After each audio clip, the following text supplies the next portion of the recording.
How to change the headlight on a Jeep Renegade. So we're going to take the cover off. There's this wiring harness that you're just going to pull straight back. We're going to pull this wiring harness straight out.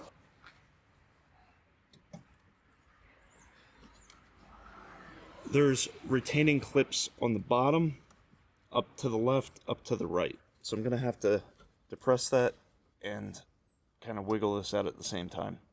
So I just kind of work one side at a time, and then you can pull it out. So I can touch the metal, I can touch the back. Do not touch the glass. If I touch my hands to the glass, the oil from my fingers will actually help burn the bulb out if they're halogen.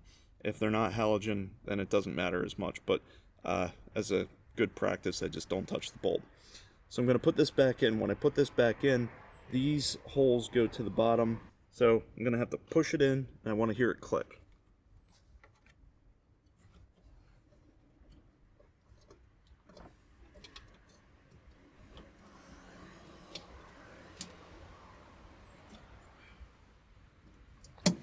So I heard it click, so now that's done. So now I'm going to replace this wiring harness. I'm just going to push straight in, and we're good. Replace your cover, and you're done. So that's how you replace your headlight on a Jeep Renegade. Thank you for watching. Please subscribe and have a great day.